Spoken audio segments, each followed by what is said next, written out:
The bride's family looked down on the groom's blind father until they learned about his life. The Grand Hall of Hudson Castle. Flags fluttered, candles burned brightly in the Grand Hall where dazzling crystal chandeliers illuminated a rare and extravagant celebration. Guests from New York politicians, businessmen, and members of the upper class smiled politely as they shook hands and raised chilled glasses of Dom Perignon champagne just served. But amid the luxurious and powerful setting, one man sat quietly in the last row of the hall, a blind old man. His hair was snow white, his neatly pressed suit faded with time. His face was gentle, his posture upright, and his hand rested on a worn wooden cane. No one greeted him. No one paid attention. Julian Harper, the groom's only father. A sophisticated-looking woman with curled blonde hair and a long pearl necklace stared at him, then leaned toward her husband. "Gerald, look at that man. God, he looks like a beggar." The man, Gerald Whitman, father of the bride, adjusted the button on his Brioni suit and smirked. "Must be one of the staff. Or some vagrant who wandered in. Who let him into the castle?" "No, he's not," Eleanor's eyes widened. "He's the groom's father." "What's his name?" "Julian, that's it." Gerald scoffed dismissively. "Unbelievable. A blind pauper sitting there like that. The wedding of the century, and we have an eyesore like that." Daniel, standing near the stage in a luxurious navy blue wedding suit, heard them. His fists clenched, knuckles turning white. He took a step toward them, but a hand held him back. "Don't cause a scene," a cold voice whispered beside his ear. Claire, the bride, his new wife. Her icy blue eyes stared straight into his, completely devoid of emotion. "It's a happy day. Don't make others ashamed for you." "But," Daniel tried to lower his voice. "They're insulting my father." "Let them," Claire turned away. "He can't hear them. He's used to it." Daniel froze. In his eyes, a flame struggled to stay alive. He turned back to look at his father, still sitting in silence, seemingly unaware of the sneers and whispers hurled at him. Nearby, a young man named Alan Peters, Claire's close friend from college, whispered to someone. "His mom died when he was little. Dad was a nurse in some rural town. I heard they were so poor he had to drop out of school. And now he's marrying into the Whitman family." The woman beside him lowered her voice. "That's quite the social climb." Alan shrugged. "Maybe golden opportunity is more accurate." The music suddenly stopped.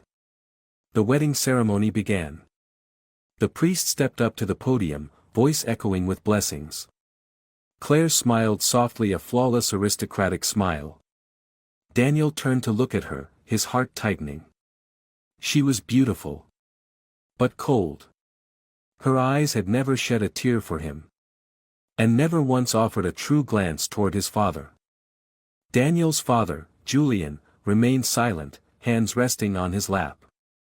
After about 10 minutes, he turned his head slightly toward the priest's voice. No one noticed except Daniel. His tears welled up. After the couple exchanged rings and a kiss, the guests all stood and applauded. The grand hall echoed with lively clapping. Some pulled out phones to take photos, exchanging empty compliments. In the crowd, Lucy Whitman, Claire's younger sister, leaned toward Eleanor. "Mom, did you see the way he looked at Claire? Like, he was grateful." "Grateful?" Eleanor smirked. "He should be grateful to this entire family." Lucy giggled, dripping with sarcasm. "If I were him, I wouldn't let my kids see that man. Not good for the genes, Mom." Eleanor waved her hand. "Don't say it out loud. Anyway, he'll be escorted out soon enough." The wedding reception continued in the castle garden, with tables draped in white lace, vases of roses imported from the Netherlands, and hand-painted porcelain dishes from New York. Soft music played. Guests were served Rioja red wine and Michelin 3-star hors d'oeuvres. Daniel sat at the head table, watching his wife's family chat and laugh cheerfully. He forced a smile, forced small talk. But his eyes stayed fixed on his father, who still sat in the garden's far corner where few noticed. A waiter tried to bring him a glass of water but was pulled back. "Don't waste it," Lucy sneered. "Give that to Uncle Ethan's dog instead." Ethan, a distant relative, burst out laughing. "Exactly. What's a blind man going to do with water?" Daniel shot them a fiery glare, but they didn't care. They had power. And he was just Claire's husband. Julian slowly stood, tapping his cane to feel the ground, making his way toward a small stage. No one helped him. No one stopped him. They all waited to see what would happen. He reached the microphone, paused for a moment. Then a warm, deep voice rang out. "May I say a few words? I am Daniel's father." Lucy leapt up and rushed to the stage. She grabbed the microphone with a grin, as if she had just seen a cheap comedy act. "How odd to let a blind man speak, huh? Or are you going to tell us how you go to the bathroom without seeing?" Laughter rippled through the crowd. Most people remained silent, not out of discomfort, but indifference. A blind man. An old man. A stain. Julian stood still, said nothing. He nodded gently, turned around, and walked off the stage. The clack of his cane echoed on the stone floor, swallowed by snickers. Daniel sprang up. Claire grabbed his arm again. "What are you doing?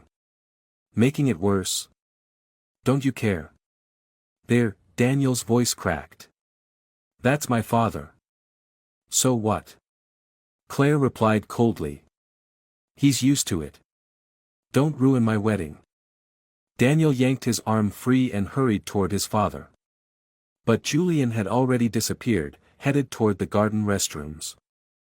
Daniel stopped, eyes blurred with tears. "I'm sorry, Dad," he could only whisper. The post-wedding banquet began as the sun dipped low, casting golden rays through the castle's ancient arches, bathing the white garden chairs in warm light. Guests moved toward the lakeside terrace for the outdoor feast, where long tables stood between towering pine trees. Daniel stood beside the head table, awkwardly shaking hands with guests offering congratulations. Inside, he was breaking. His eyes followed his father Julian, now sitting alone near the far end, under a lantern's gloomy glow, like a shadow in his own mind. A middle-aged man with graying hair approached Daniel. It was Mr. Frederick Allen, a longtime business partner of the Whitman family. "Congratulations, young man," he said, patting Daniel's shoulder. "You've married a diamond." Daniel offered a faint smile. "Thank you, Mr. Frederick." Frederick's gaze swept across the crowd, then paused at Julian. His brow furrowed slightly. "That old man over there, who is he?" "My father," Daniel answered, unable to hide the pride in his voice. Frederick hesitated for a beat, then sighed. "Pity no one introduced me to him. But, oh well. I'll speak to him later." He patted Daniel's shoulder again and walked away without looking back. Daniel watched him leave, his heart sinking. Since morning, had anyone truly wanted to talk to his father?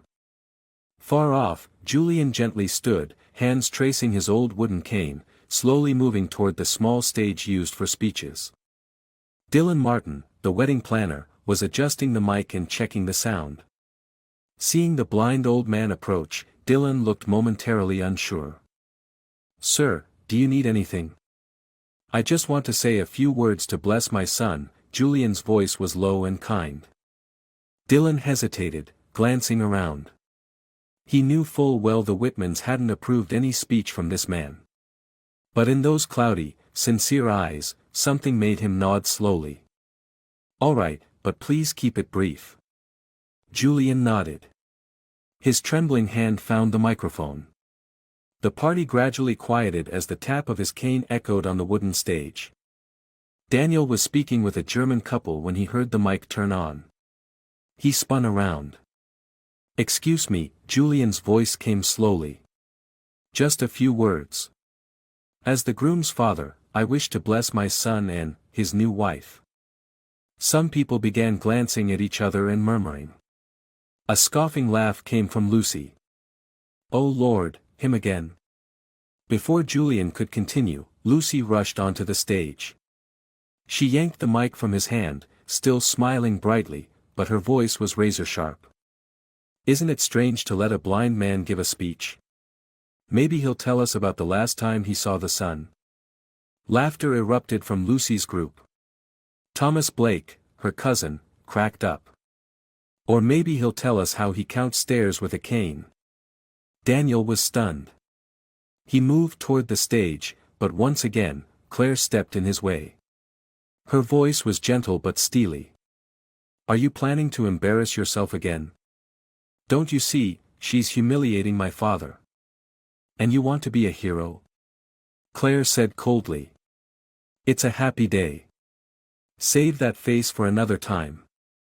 Daniel pulled away from her, but she had already turned and was laughing with an elderly guest.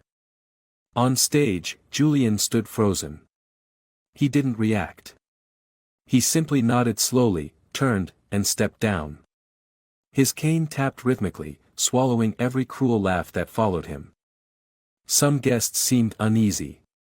Miss Teresa Robbins, a middle-aged woman in a pale pink floral dress, whispered to her husband. "I feel sorry for him." "Be quiet, don't meddle in rich people's business," her husband, Joaquin, frowned. Daniel stood frozen in the middle of the reception. He saw his father stop near the garden restrooms, quietly leaning against a mossy stone wall. A young waiter named Matthew hesitantly approached him. "Would you like some water, sir?" "Thank you, son," Julian smiled gently. "But I'm not thirsty." Matthew bowed his head, hesitating. "I'm sorry, for what they said up there." Julian shook his head slightly. "It's all right. They just don't understand." Daniel turned and saw Claire laughing with Lucy. They exchanged looks as if what had just happened was nothing more than a comedy skit. He strode quickly toward Lucy. "Why?" His voice was hoarse. "What?" Lucy raised an eyebrow. "I just saved him time."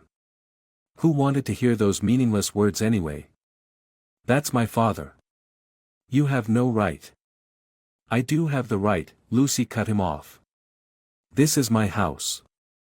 "And him? What is he in the Whitman family?"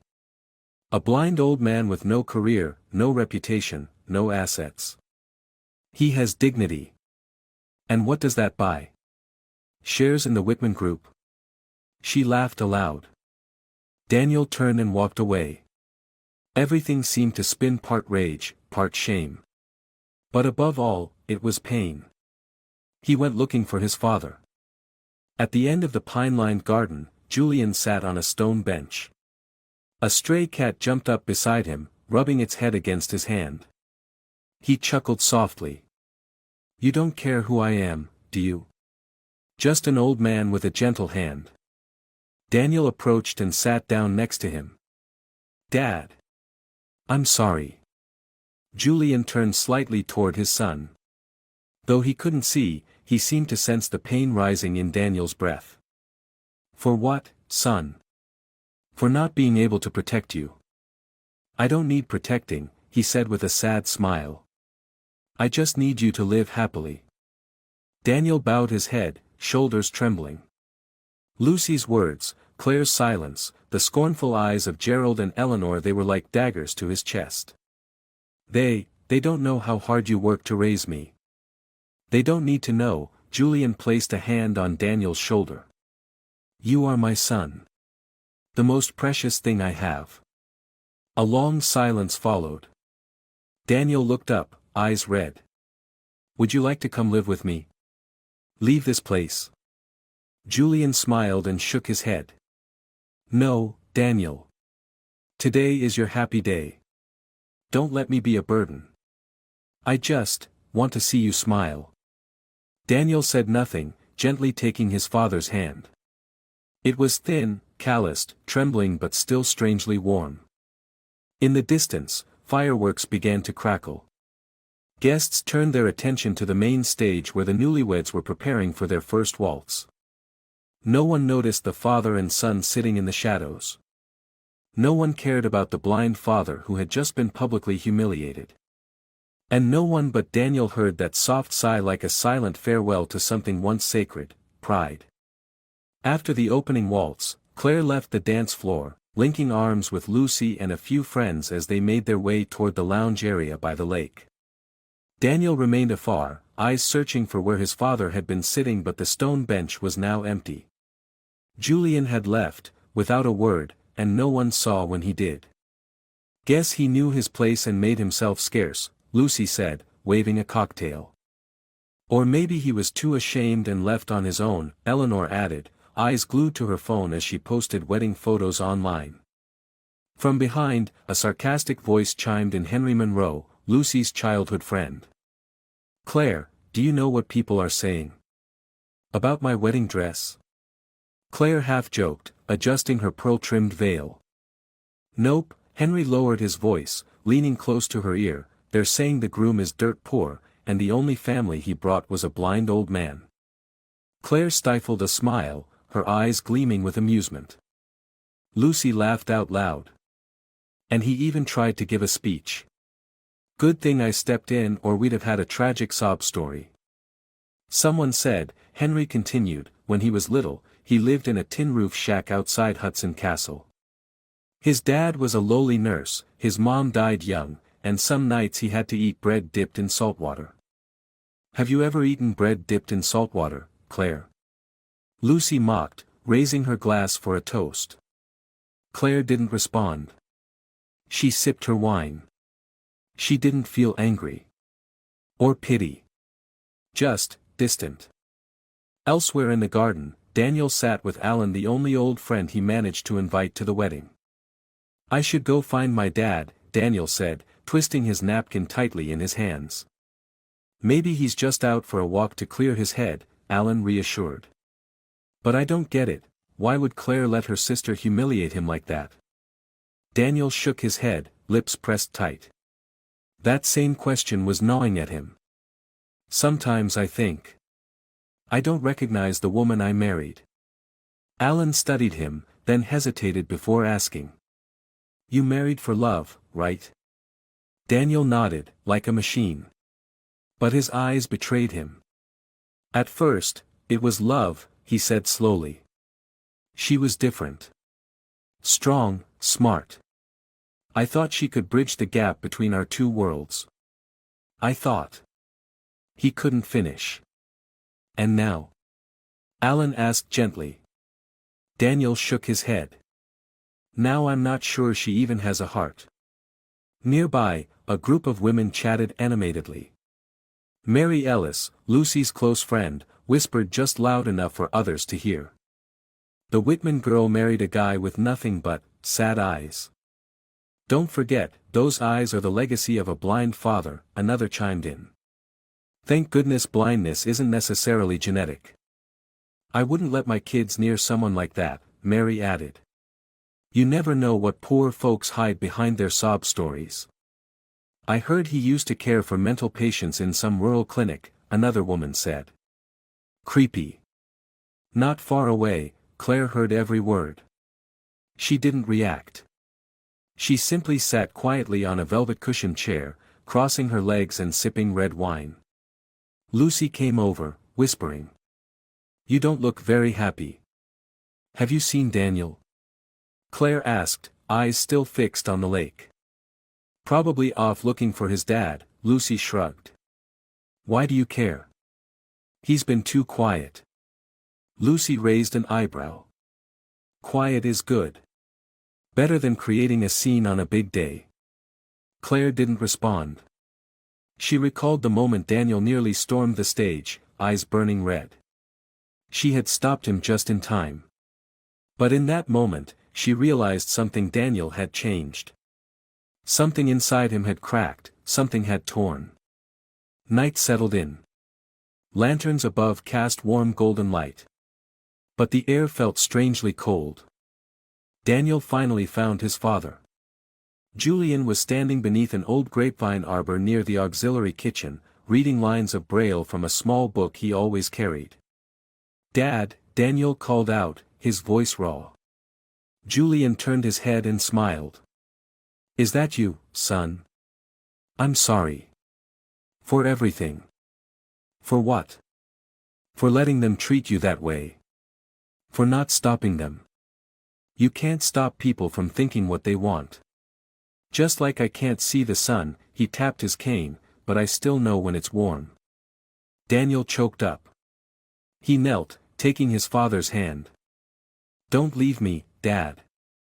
Don't let them take you anywhere." Julian gently loosened his grip, like a father calming a child. "I'm not leaving. But you need to learn how to stand in a storm without falling." "I'm not afraid of them," Daniel said through clenched teeth. "I'm afraid of losing you." "You won't lose me. Even if I'm not by your side, my heart walks with you." A pause. Daniel whispered. "They said, you used to be a nurse." Julian chuckled softly. "Yeah. At a small clinic, way out in Springfield. Do you think they misunderstood you?" "Whether they did or didn't doesn't matter as much as you understanding me." From a distance, a man in a black suit was watching them. It was Mr. Matthew Barnes, the longtime butler of the Whitman family. He approached slowly, his voice quiet. "Excuse me. I've been instructed." "Instructed what?" Daniel stood abruptly, his tone sharp. Matthew hesitated. "Mr. Gerald asked me to escort Mr. Julian to the guest quarters outside. The room has been prepared." Daniel narrowed his eyes. "Outside New York, is it a nursing home?" Matthew looked away. "I'm just following orders." Julian touched his son's arm, reassuring him. "It's all right. I'll go. A quiet place might be good." Daniel wanted to scream. But instead, he clenched his fist so tight the blood rushed to his face. "I won't let them do this." "Don't fight on your wedding day," Julian said softly. "It'll only hurt you." Daniel stepped back. Everything around him suddenly blurred. On the other side of the garden, Claire stood beside Lucy. She looked toward Daniel, her husband, and the blind man, his father, preparing to leave. No one stepped in. No one said a word. And no one, not even her, could explain the faint ache in her chest. The wedding night took place in a VIP suite at the Silver Pines Lodge, from whose balcony one could see the entire ancient castle where the lavish wedding had just ended. Night winds slipped through the cracked open window, carrying the scent of pine and the chill of a mountain town. Claire stood at the vanity, removing the last pieces of expensive jewelry from her hair. Her wedding dress had been replaced with a pearl-colored satin nightgown, but her eyes remained as cold as the moonlight outside. Daniel walked in from the bathroom, his hair still wet. He looked at his wife. For a moment, he wanted to forget everything that had happened. But the image of his father being humiliated in front of hundreds of guests was hammered into his heart. He sat on the edge of the bed, inhaled deeply. "Claire. I want to talk to you." She glanced at him through the mirror but didn't turn around. "About what?" "About my father." "I thought that was over," her voice dry. "They've already taken him to a decent place." Daniel frowned. "Decent? You mean the nursing home?" Claire turned around, arms crossed. "Yes. Didn't you know? Lucy made the arrangements in advance. It's a good place, full medical care. Better than having him wandering around my house." "My house?" Daniel repeated, emphasizing. "You mean the Savannah mansion?" "Yes. That house belongs to my family. And my father doesn't have the right to live with us." Claire sighed and sat down. "Daniel, do you really think I want to share a living space with a blind old man, dressed in a faded suit, sitting silently like a ghost? Do you know how I feel every time I see him? You're talking about the man who raised me.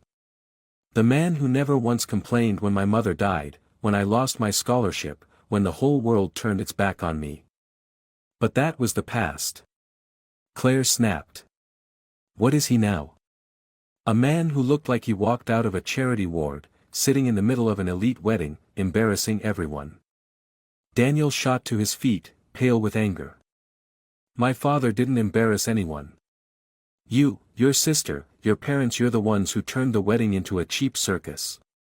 Claire stood too, her voice hissing through clenched teeth. Then why don't you marry him? Take that sacred love and go live with it. Daniel tightened his hands, fighting to stay calm. I don't need you to understand everything. But at the very least, don't expect me to pretend today was normal. Claire stepped closer, staring into his eyes. You're insane. If you think bringing him into our mansion is normal, then you've lost your mind. What if I told you I'm bringing him home? You wouldn't dare. Daniel hesitated for a second, then declared. I will. Claire froze. Then her lips curled into a mocking smile. I suppose, it's better if Lucy speaks with you. 15 minutes later, in the downstairs bar, Lucy sat with her legs crossed, stirring a martini. Daniel approached, his expression blank. I want to talk. Lucy flipped her hair, motioning for the waiter to leave.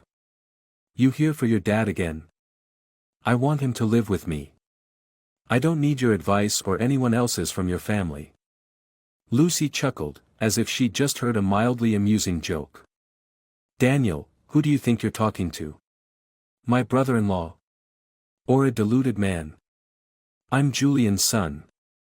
And I'm the one taking care of my sister's reputation and the Whitman name. Lucy propped her chin on her hand, eyes sharp as blades.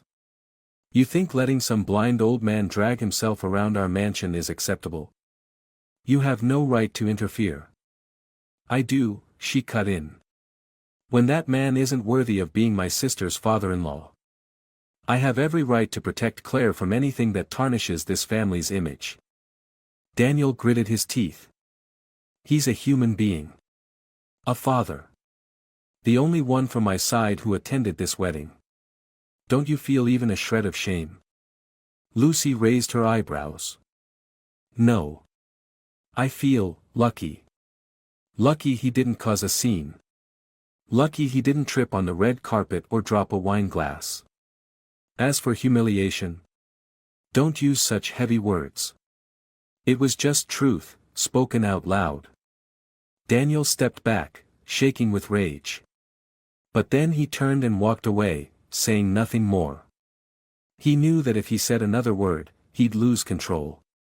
Late at night, Daniel returned to the room. Claire was asleep or pretending to be.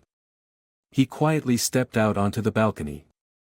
The lights of Madison glittered in the distance. The wind was cold. Inside him was an emptiness he couldn't name. He picked up his phone and called the nursing home. A mechanical female voice answered, then transferred him to reception. Hello, this is Daniel Harper. I'd like to ask, has my father, Julian Harper, arrived? A brief pause. Yes, he arrived about half an hour ago. May I speak with him? I'm sorry, he requested no visitors. Not even family. Daniel went numb. What do you mean? He knew I would call. I understand, sir. But he was very firm. Please tell him I'm waiting. I'm very sorry. The line went dead. Daniel collapsed into the chair, burying his face in his hands. He didn't know what had changed in Julian. But what he felt most clearly now was that his father had turned not away from him but from the cruel world that had crushed him throughout the ceremony. And he, as a son, hadn't been strong enough to stop it. The next morning, Claire woke and stepped onto the balcony. Daniel had gone out early. She sat in the chair, wrapped in a robe, holding a cup of hot coffee. Lucy called. You okay? Still breathing. Lucy laughed. Don't worry. That nursing home has top medical care. Clean, quiet. No more tapping canes or self-righteous speeches to disturb you. Claire was silent for a moment, then asked. Did Daniel say anything else? No. But trust me, he'll get used to it. And if not, who cares? Claire looked toward the horizon. The sun was rising, blazing gold. But she felt cold. In her mind, for the first time, a question surfaced, one she'd long buried. If he's not the pitiful man my sister claims he is, then who is he? The days following the wedding passed in a strange silence. No family meetings, no inquiries from the Whitmans about Daniel's side. As if the groom's entire family Julian had never existed. The Whitman mansion in Savannah was a grand estate on the edge of town, with high walls, wrought iron gates, and neatly trimmed rose gardens. But to Daniel, it was colder than stone. On their first day living together after the honeymoon, Daniel stated clearly. I will bring my father to live with us. Claire didn't respond. She just looked at him as if he'd suggested setting up a ragged tent in the middle of the living room. That night, Daniel searched through his suitcase for the watch his father gave him on the wedding day and discovered it was gone. Also missing was a small wooden box containing a few keepsakes, the letter his mother wrote before she died, a handkerchief embroidered with Julian, and a photo of the three of them from his childhood. He searched everywhere in the room, then the storage room. Nothing. He went downstairs. Mrs. Helen, the elderly housekeeper from Topeka, stopped when she saw Daniel rifling through a wooden cabinet near the fireplace. Mr. Daniel, sir, are you looking for something? A small brown wooden box. It had photos and a watch. Have you seen it? Helen hesitated. I was instructed to clear out anything unnecessary. Those things were taken away, sir. Taken where? I don't know. Miss Lucy said the donation truck came by yesterday. Daniel stepped back. What do you mean by unnecessary? I was only following orders, sir. He said nothing more. He left the room with a storm of silent fury weighing down his chest like stone. When he asked Claire, she replied coldly. Those things didn't match the house. I asked Lucy to take care of it. You had no right to throw them away. They were trash, Daniel. And if you want to keep those old scraps, go live with them. But don't force other people to look at them every day. Daniel didn't respond. He retreated to the study, the only room in the house with a lock. Since that day, every night, he called the nursing home. No one ever picked up. One afternoon, while Claire was out at the spa with Lucy, Daniel left the house and took a taxi to the nursing home in Brooklyn where his father was staying. The driver, a middle-aged man named Victor Grant with an Andalusian accent, started chatting after learning Daniel was visiting his father. It's been a while since I've seen someone still care about the elderly.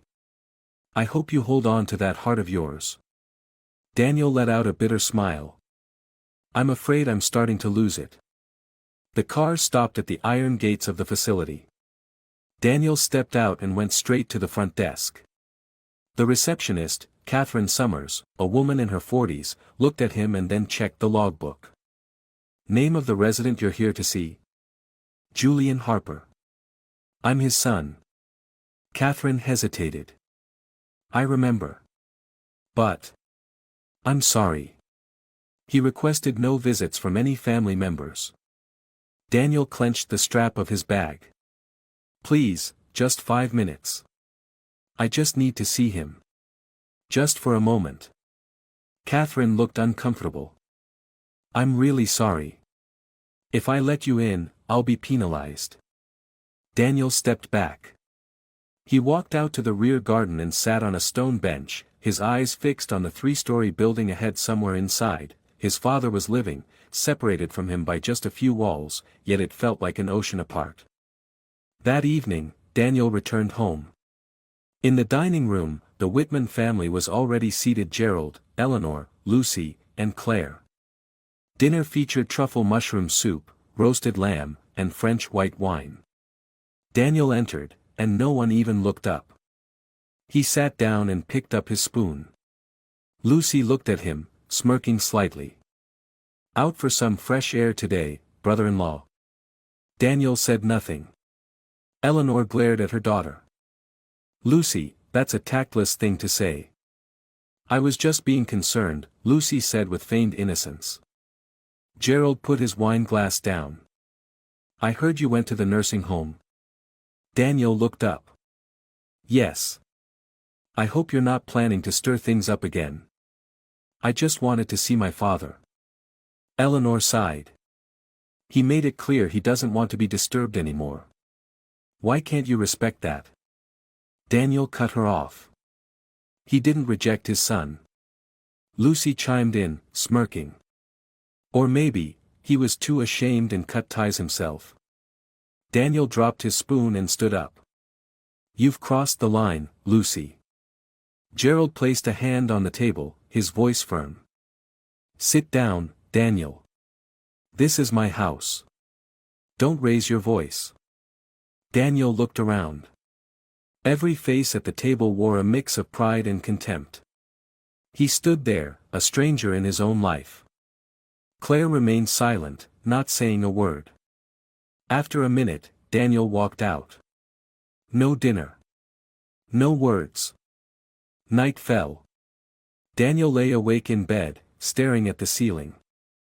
The room was too quiet, too clean, too perfect. Nothing of his past remained except the wedding ring on his finger. He slipped it off. Placed it on the table. Stared at it. Then picked up his phone. And called Alan. "I don't know what to do anymore," Daniel said, his voice hoarse. "You have to be patient. I'm being barred from seeing my own father. They threw away his things. I don't even have a piece of him left. I can't even hear his voice." Alan was silent for a few seconds.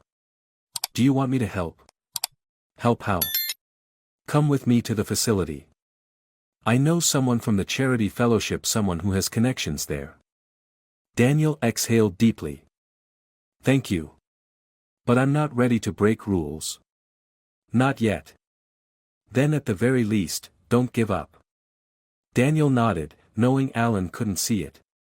"I won't. No matter how long it takes." After the call, Daniel opened the closet and looked for the old blue shirt his father had once given him. It was gone. There was nothing left. He sat on the floor, back against the wall. And cried. Silently. No one heard. Only the silence of the mansion, thick as brick walls, surrounded him. The next morning, Daniel woke alone. Claire had left the bed, leaving behind the faint scent of her perfume on the pillow. He got dressed and headed downstairs. In the kitchen, Mrs. Helen, the elderly housekeeper, was pouring tea for Lucy, who was still in silk pajamas, legs draped over a chair.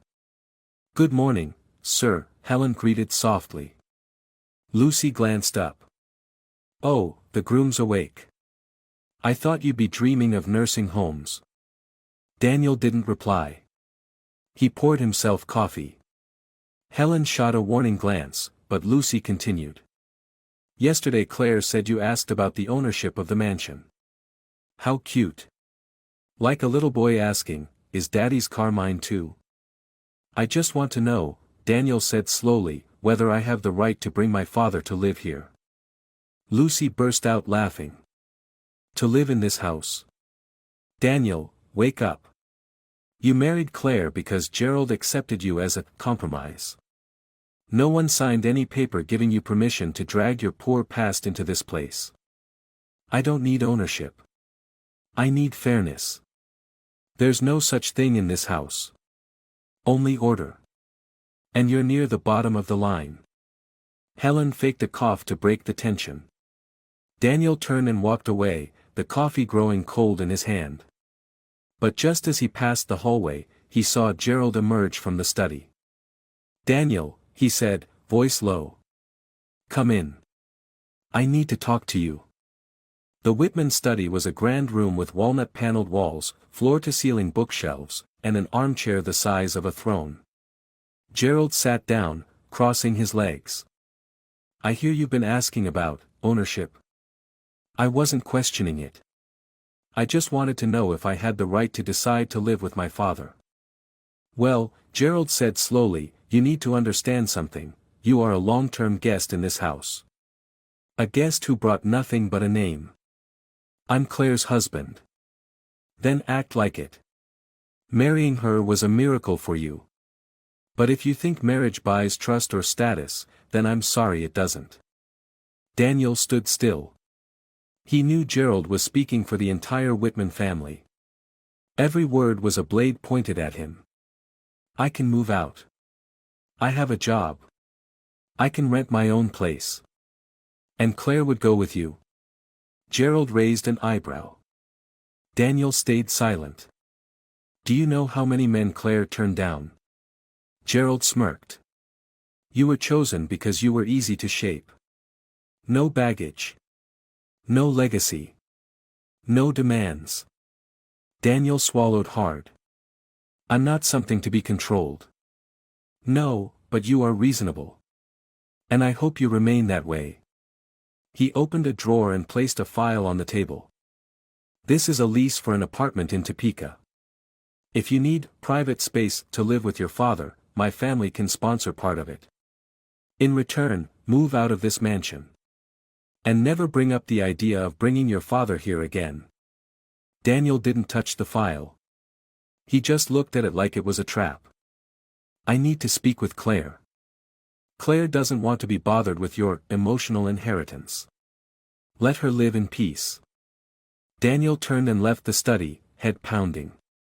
He rushed upstairs and threw open the bedroom door. Claire was sitting on the bed, laptop in hand. Did you know about the contract Gerald just offered me? Claire didn't look up. I knew. And you agreed? Don't you get it? She said. I'm living the life I always dreamed of. Beautiful, stable, orderly. I'm not giving that up to live with a blind old man pouring tea in worn-out pajamas. Daniel's voice tightened. That's my father.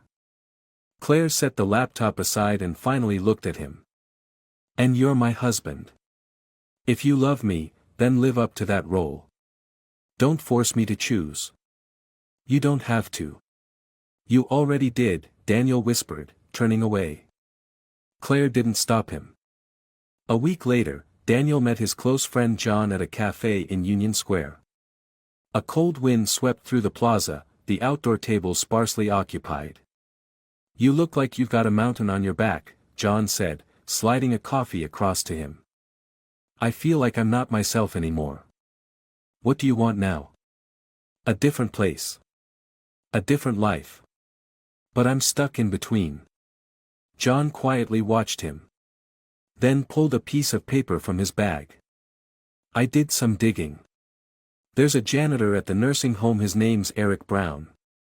He used to be one of your dad's students back when he taught at a community shelter. I have his number. Daniel took the paper, his hand trembling slightly. Thank you. But don't expect too much. He may still not want to see you. Daniel nodded. But at least, it's a thread.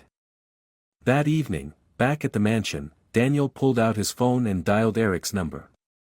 It rang 3 times before someone picked up. Hello. Hi, this is Daniel Harper. I'm Julian's son. Are you currently working at Valley Hills Retirement Home? Eric hesitated. I know him. But I'm not allowed to. I'm not asking you to do anything wrong. I just want to know, is he okay? Eric was silent for a moment, then said. He doesn't talk much. But he reads Braille regularly.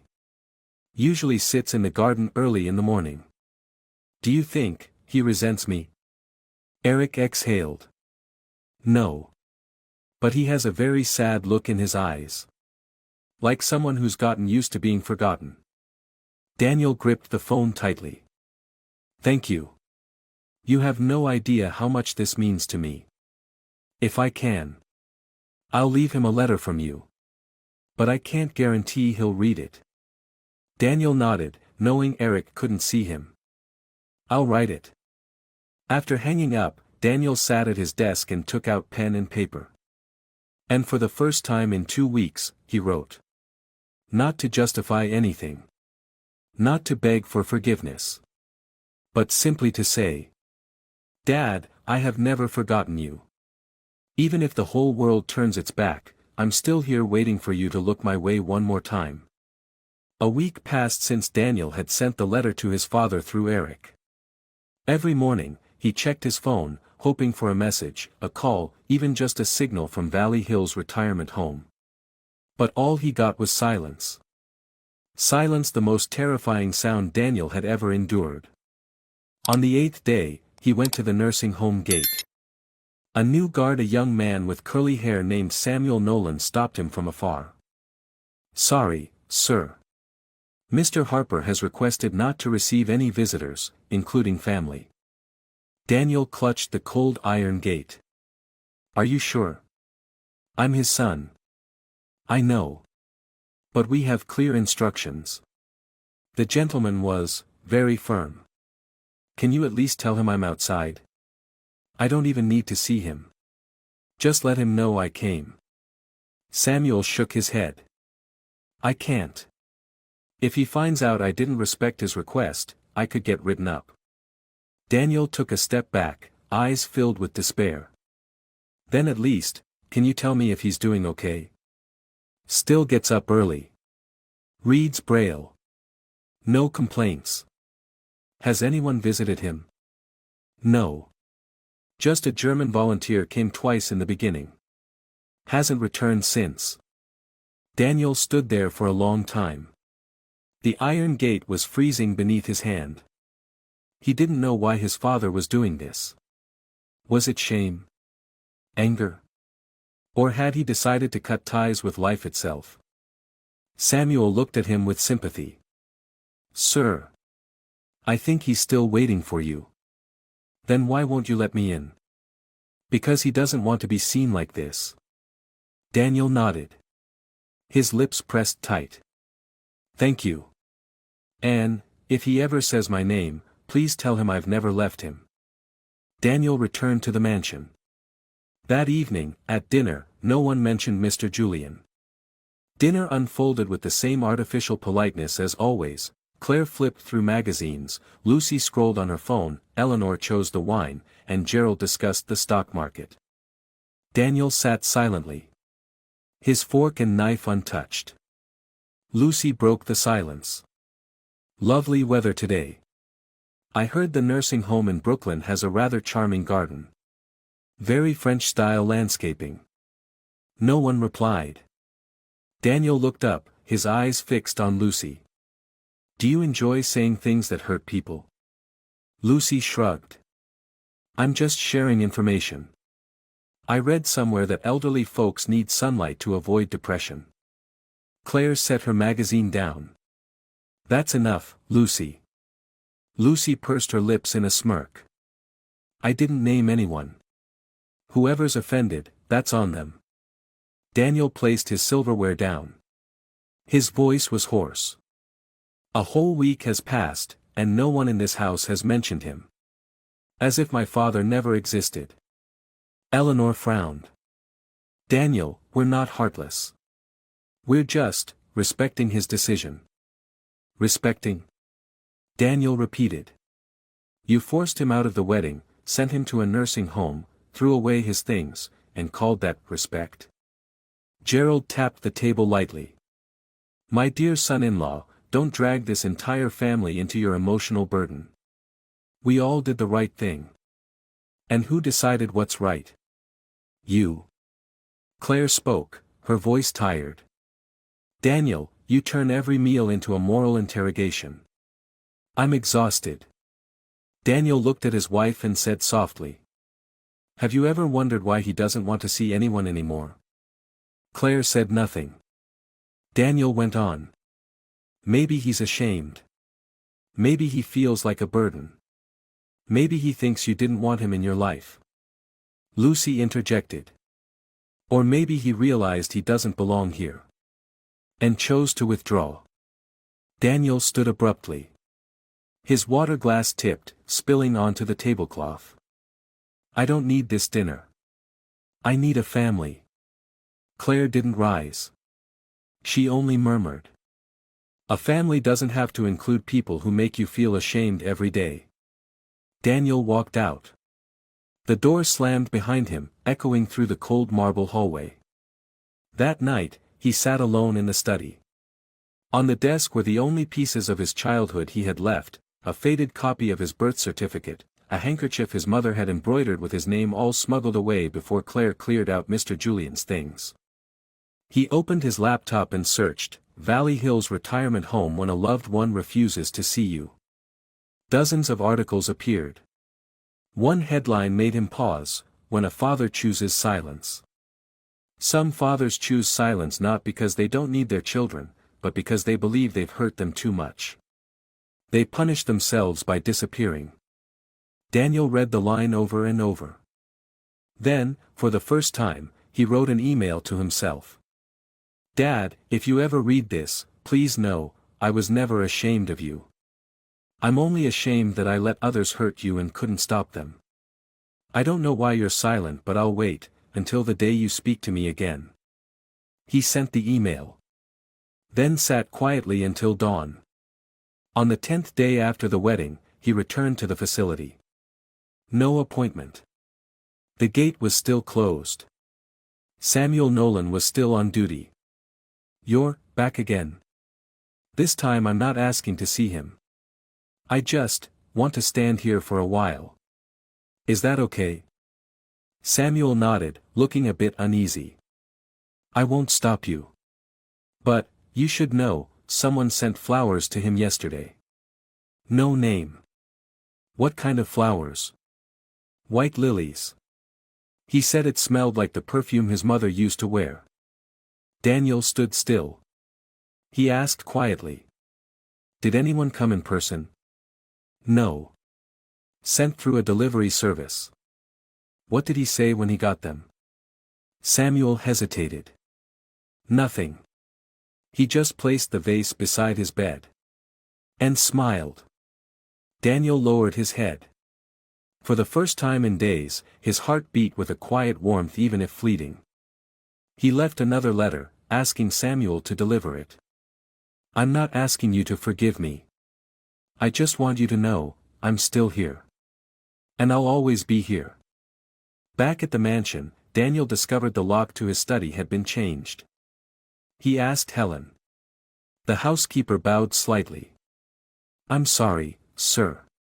Miss Lucy requested it. Said there was no need for private locks in the house anymore. Daniel said nothing. He went upstairs. Claire was putting on makeup. You had them change the lock.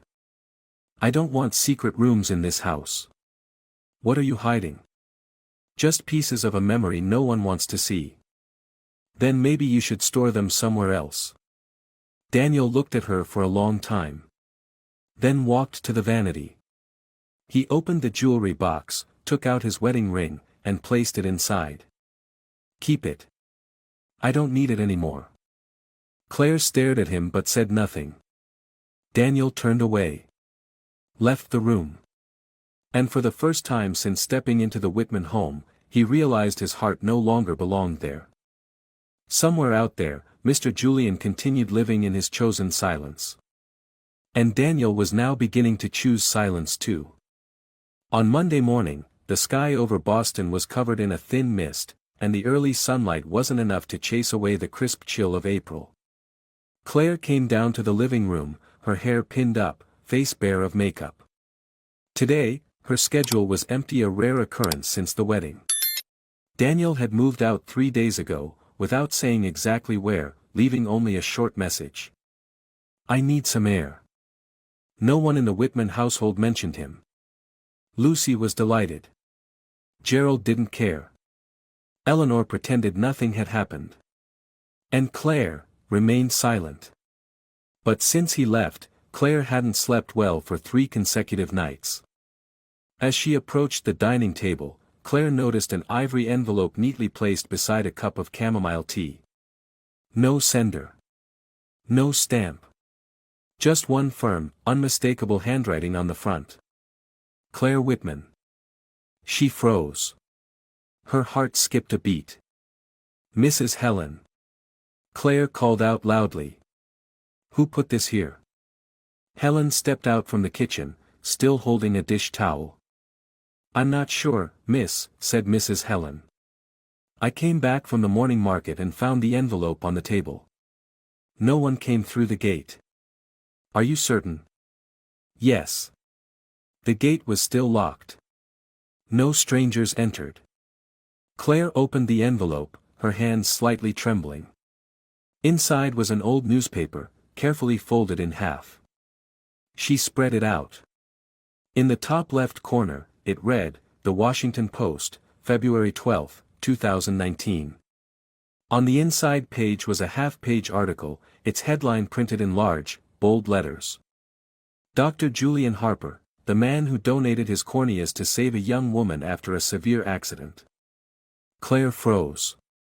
Below the headline was a photo of a man in a white coat, gray streaks in his hair, holding the hand of a young woman whose eyes were covered in bandages. A faint scar was visible on the young woman's forehead. Beneath the photo was the caption. Young woman receives a life-saving corneal transplant thanks to Dr. Harper's urgent donation, a miracle surgery at St. Joseph Medical Center. Claire's head began to spin. She let the newspaper slip from her hands and leaned back in her chair. A memory surged forward, sharp and vivid, like it happened just yesterday. 2 years ago, one early summer afternoon, Claire had been driving from Savannah back to Boston when a truck sideswiped her car. The vehicle spun 3 times, the windshield shattered, and her body slammed against the steering wheel. When she woke up, she was in the emergency room, her eyes tightly bandaged.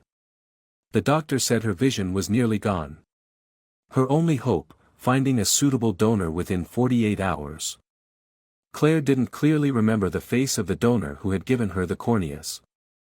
She only remembered that, a few weeks later, in the pile of medical documents, there had been a name underlined in red.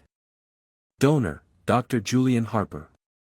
Back then, the name meant nothing to her. But now. No, it can't be, Claire whispered, like someone sleepwalking. She picked the newspaper back up and read every line.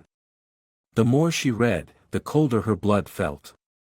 Dr. Harper served as head of ophthalmology at St. Joseph Medical Center for 12 years, formerly taught at Columbia University, and was a senior advisor to the American Academy of Ophthalmology.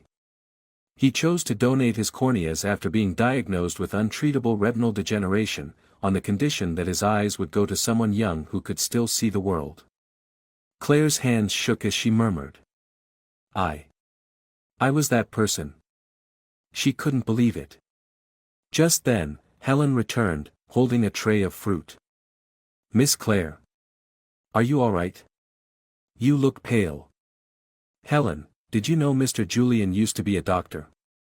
Helen blinked. I'm not sure. I heard he was a nurse or maybe a doctor, but no one in this house ever talked about it. Claire clenched the newspaper. I received a corneal transplant 2 years ago. The donor listed in the file was Julian Harper. Helen gasped, dropping the tray. Oh my God, you mean Daniel's father? Claire nodded, her eyes beginning to redden. He donated his eyes, for me. Because I was his son's fiancée. Her hands were trembling uncontrollably now. The newspaper fell to the floor. She stood and rushed upstairs. Every step felt like it pressed down on a rising tide of guilt. She tore through drawers and cabinets, searching for her old medical files. In the thick folder, after layer upon layer of paperwork, she finally found the section marked Organ Donor Information. Donated organ, corneas, both eyes. Donor, Dr. Julian Harper. Date of donation, 11:27 a.m., February 11, 2019. Location, Cedars-Sinai, Operating Room 3. She collapsed to the floor, burying her face in her hands. He knew the recipient was me. Her voice cracked into sobs. Half an hour later, Claire entered the living room, clutching the file and the newspaper. Lucy was lounging on the sofa, scrolling on her phone. "Lucy," Claire called. "What now? You look like you've seen a ghost. Do you know who Julian really is?" Lucy shrugged. "An old blind man. Used to work in a clinic.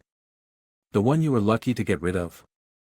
Claire stepped closer and placed the newspaper and file in front of her sister. "Read this." Lucy glanced at the headline, indifferent at first, then froze. What is this?" "He was one of the top ophthalmologists in the country. He's the one who donated the corneas that saved my vision. 2 years ago." Lucy's face drained of color. Her eyes widened. What? I remembered seeing his name in the donor file. Today someone sent this article. It's real. Lucy grabbed the file, flipping through the pages in disbelief. No way. He's poor, wears old clothes, and he's blind. Because of retinal degeneration, Claire said, voice trembling. He retired. Chose to go blind, to save me. He didn't tell anyone. Didn't ask for gratitude. He just disappeared after I recovered. Lucy stumbled backward like someone had slapped her. Why didn't he say anything? Claire looked at her sister, eyes glistening. Because he's a good man. Lucy's voice broke. I mocked him. You drove him out. You locked my father-in-law away like some disposable burden. Lucy collapsed into a chair, burying her head in her hands. Oh God, what have I done? Claire lifted her gaze, eyes resolute. You're not the only one who was wrong. Lucy looked up. I turned away too. I stayed silent. I laughed when he was humiliated. I lived as if he didn't exist. So, what do we do now? Claire stood, her voice steady. We go see him. We tell him the truth. We apologize. But, he's not seeing family. Then I won't go as a daughter-in-law. I'll go as the girl whose sight he gave back. Lucy swallowed hard. A tear slipped down her cheek. That night, Claire met with John, begging him to take her to Valley Hills retirement home. You're the only one Daniel still trusts. Please, take me there. I have to see Mr. Harper. John looked at her for a long moment. And for the first time in months, he saw something in her eyes that Daniel once loved: genuine sincerity. All right. But you need to be ready. He's shut everyone out. You might not be forgiven. I'm not asking for forgiveness. I just need to kneel before him, even once. John nodded. He knew that tomorrow's sunrise would bring a new dawn for the Harper family. The next morning, a light rain fell over Boston. Droplets hit the pavement like they were washing away the heavy silence that lingered. A pale gray umbrella shielded Claire's face as she stood at the gate of Valley Hills retirement home, beside John, who wore a long brown coat. Claire clutched the handle of her bag, which held all her medical records, a printed copy of the Washington Post article, and a handwritten 3-page letter soaked with tears. For the first time since receiving her transplant, she felt like she was seeing with eyes that didn't belong to her. And for the first time, she felt grateful to see something truly valuable: justice. Are you sure he's still here? Claire asked softly. He's here, John nodded. Eric says he still goes to the garden every morning. Fingers tracing braille. Claire swallowed hard. I don't know what I'll say. Just tell the truth. Like you did with Daniel. Honesty doesn't need a script. The gate opened. Samuel Nolan was still on duty. He nodded to John, then looked at Claire. And you are? I'm Claire, she said, raising her chin. The woman Mr. Julian donated his eyes to. The one who used to be his daughter-in-law. Samuel froze for a moment, then nodded solemnly. He's in the back garden. I'll take you. The rear garden was a lush green space, with stone paths winding between lavender bushes. At the center, beneath an old olive tree, sat an elderly man with silver hair on a wooden bench. In his hands was a worn braille book, his fingers gently moving across the page. "Mr. Harper," Samuel said quietly. "Someone's here to see you." He didn't look up. "Is it Daniel?" "No. It's the girl, the one with your eyes." Julian's fingers stopped. There was a long silence. Then he closed the book and turned his face toward Claire. "It's you." Claire stepped forward, her hands shaking so badly she nearly dropped her umbrella. "Yes, it's me. Claire." Her voice was hoarse. "I'm sorry. I'm so sorry I came so late." Julian said nothing. He listened to her approaching footsteps, each one heavy with truth. Claire knelt down before him. She didn't care that the ground was wet. That her knees were soaked. That the mud stained her skirt. She took the newspaper, the medical file, and the handwritten letter from her bag, and laid them before him. "I don't deserve these eyes. I don't deserve to be your daughter-in-law. But I came here, to say thank you." A tear dropped onto his hand. Then another. "For 2 years, I lived without knowing who gave me the light to see. I looked at you without realizing. I was looking at the man who gave me the whole world." Julian reached out and gently touched her cheek. A soft, tired, but kind smile formed on his lips. "I never blamed you." Claire sobbed. "But I laughed while you were being humiliated. I stayed silent when they threw you out of the wedding. I was disgusted by a man who had lost his eyes, just so I could live the life I have now." "I know," Julian said calmly. "But I also knew, you'd come." Why did you choose me?" "Because you were the one Daniel loved. I didn't know what the future would hold. But I knew, if you lived, Daniel would still have hope." Claire buried her head on his lap, sobbing like a child. Alan quietly turned away, his eyes reddened. That same afternoon, Daniel received a phone call from John. "Daniel, you should come to Brooklyn. Someone is waiting for you." "My father?" "And Claire." Daniel hung up, dropped everything he was doing, and rushed to the facility.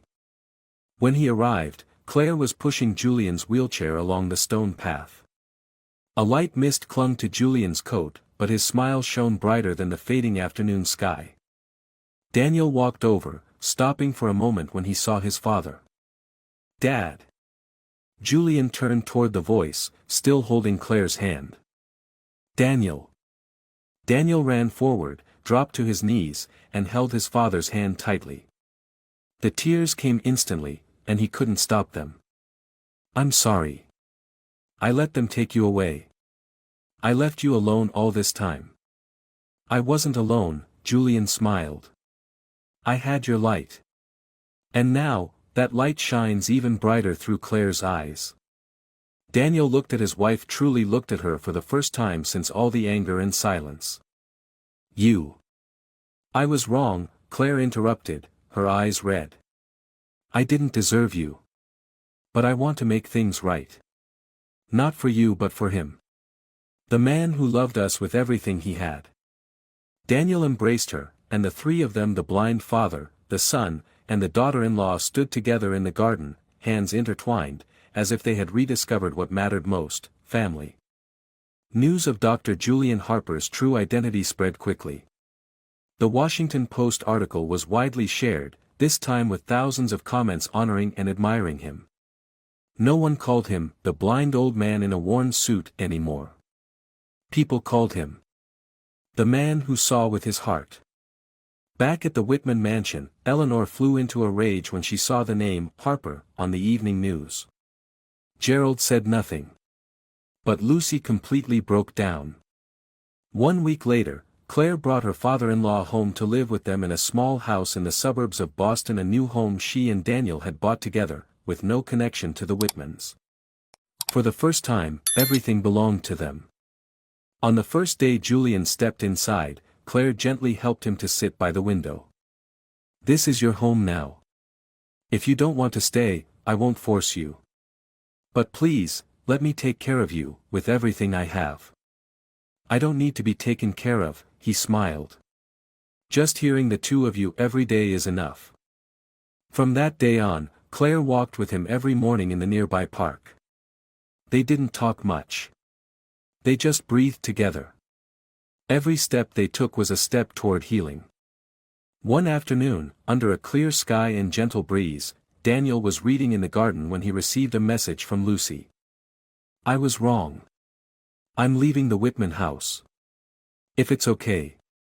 I'd like to apologize to him." Daniel didn't reply. He knew Lucy needed to find her own way. That evening, Julian spoke to the couple. "I won't live forever. But when my time comes, I want to be with you." Claire squeezed his hand. "No. Your time is just beginning." Julian smiled. He didn't need to see. Because he had already seen everything. A month later, at the park near their home, Claire and Julian sat under a tree. She looked up at the vast blue sky. The breeze played through her hair, and soft sunlight touched her eyes. "Did you know, my eyes used to feel empty.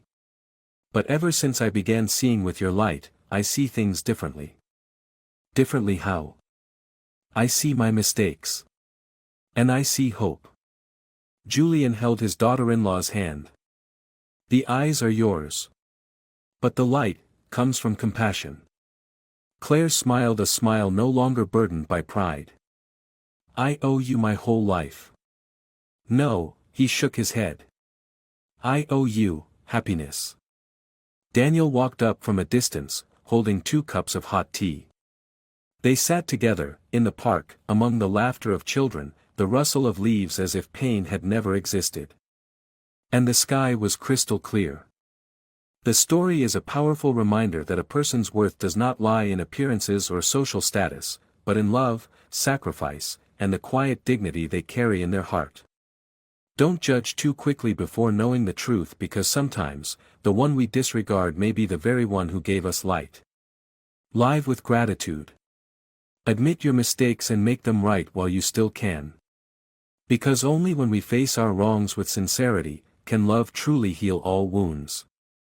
Don't let silence become your final apology.